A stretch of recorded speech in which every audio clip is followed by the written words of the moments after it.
Welcome back to the channel, guys. First things first, I've got a lot of cleanup from all of the parts I took off the bike already. Right over there. I already have a alternator, which is a stator cover case, coming in the mail, and I gotta get some oil and stuff for the bike. But first, let's start cleaning up.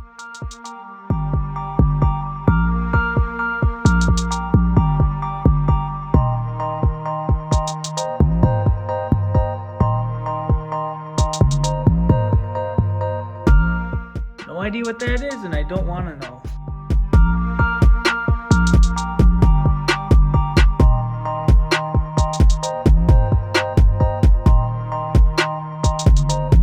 I'll never be able to look at these parts again the same.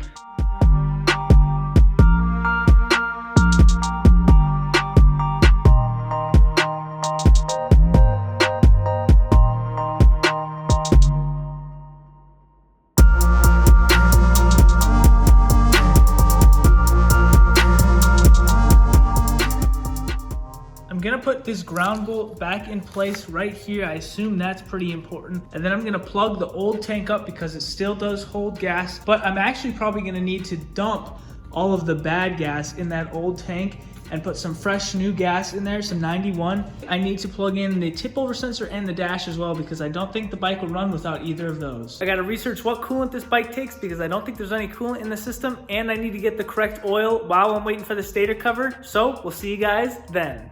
A few days later, back at the shop, guys, the stator cover came in. It's right here. It's OEM. It looks pretty sweet. I'll show you guys in a minute. But the plan for today is pretty exciting. We're gonna go get some oil, go get some coolant, get a gas tank, get some fuel, refill that gas tank, put all the gas that's bad in that gas tank out of there, put the new stuff in, plug everything up, and see if this engine runs. So without further ado, let's go get that stuff.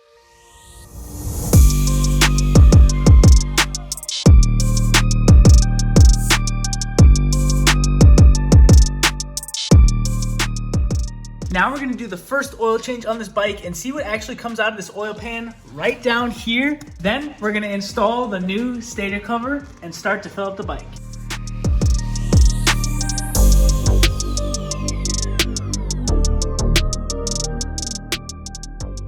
That's water, that's straight up water, and a little bit of oil sludge is still in the engine. So that's a really bad sign. Now I got to figure out if there's a hole somewhere on this block that some water is getting into. Maybe it all came in from the stator cover on the side being cracked over here. Maybe the bike was tipped over and water after a long period of time just started raining in here. So I'm gonna have to take a look at around this bike, make sure there's no holes anywhere, and then I'm gonna get some bad oil, or not some bad oil, but some old oil, and put it in the bike just to flush everything out again. Also, I don't think this is the case, but the engine might be hydro-locked if they tried to start it with all that water in there. Maybe the engine hasn't been started since. I really hope that the engine is not hydro-locked due to all that water being in the engine.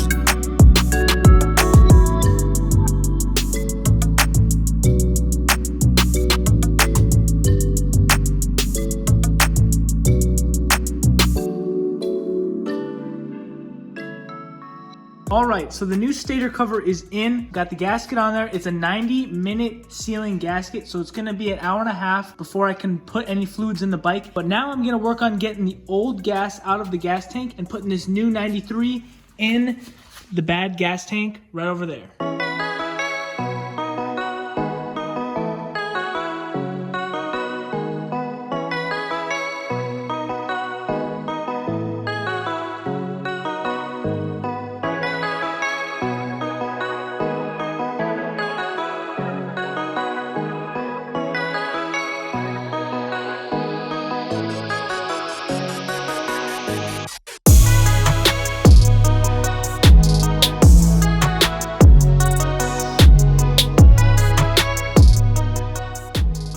getting all that old gas out of the gas tank actually went better than I thought. I thought I was gonna dump at least 3/4, but I only dumped 1/4, so that's a plus. The 2 plugs and the quick disconnect underneath the gas tank is plugged in, as well as the 2 plugs at the top there. Now I'm gonna actually put some coolant in the bike and see if it actually holds coolant, because I totally think it's completely out. As you can see, the reservoir down there, that's actually where the tank is. I didn't know that, but that's completely empty. And when I got this bike, this cap was completely off. It's actually a little bit scraped right here, so maybe coolant leaked out of here, but that seems pretty unlikely to me. So let's put some coolant in this thing and see where it goes. Oh, I almost forgot. I put the tip over sensor in the upright position right here. That's this plug. And this is the dash plugged in right here. So when I turn on the key later, I can see what the engine is reading.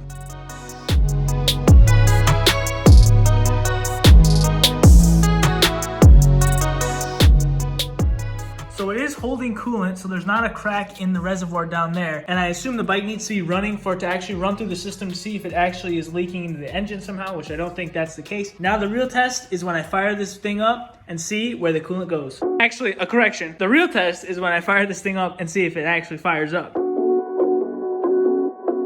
I think those are burnout marks, actually.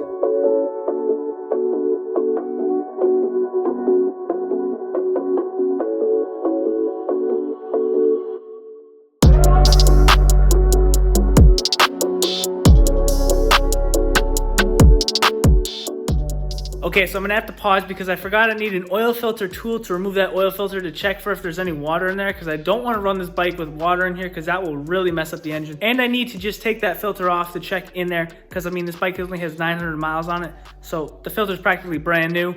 But I just need to take it off, empty it out, clean it out, put it back on, and then I'll see you guys tomorrow morning for that first start.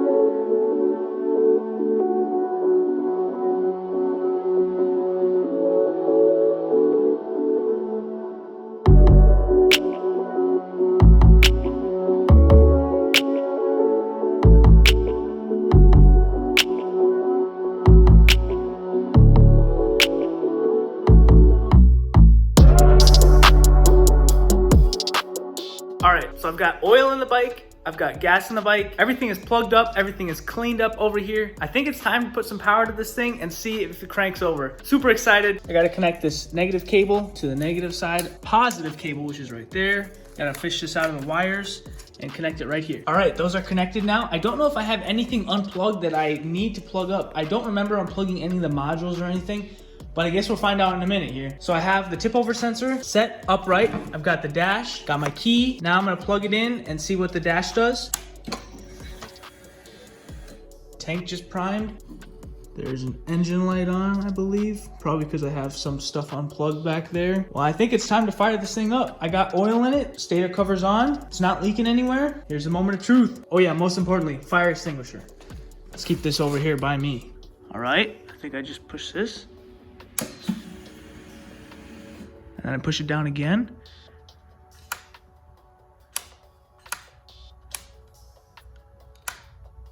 Okay, I'm just hearing clicking, so maybe it's the fuses. Let me check that. I'm gonna turn off the bike and get my power probe out because all I was hearing was clicking when I was pushing the starter. So let me run through these real quick and see if any of them are busted.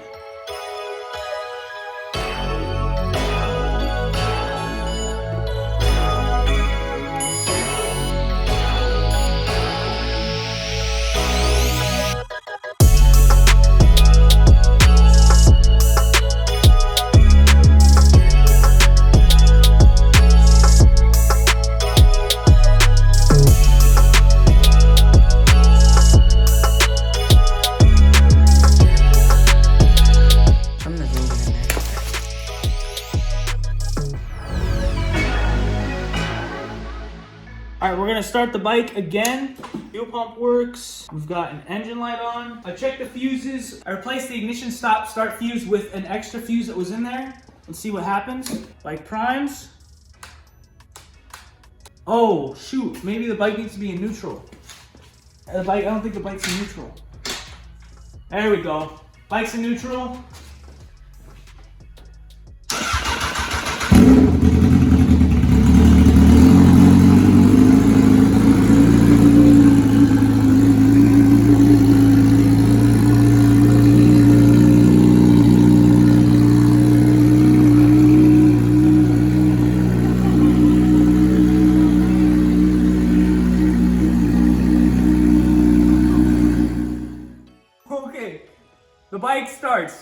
which is huge. I think all that time waiting for it was the oil circulating through the engine, but that is insane. The bike starts. I totally didn't think it was gonna start with all that water in there. I thought it was completely messed up. That is so awesome. Let's go. Does it stink, Joe? Yes. That's awesome, guys. So the bike actually starts. All I needed to do was put in neutral. I completely forgot about that. So that's sweet. And the reason why it was so loud is because I took off that muffler on the back because it was completely broken. So man, that thing screams. I can only imagine what it sounds like under load. That is a huge success. There's actually a good motor in this bike, not hydro-locked or anything with all that water and junk that was in it over here. So guys, I can finally start purchasing the big component parts, finally putting this bike together. And I'd say that's a pretty good note to end on. So we'll catch you in the next one. See ya.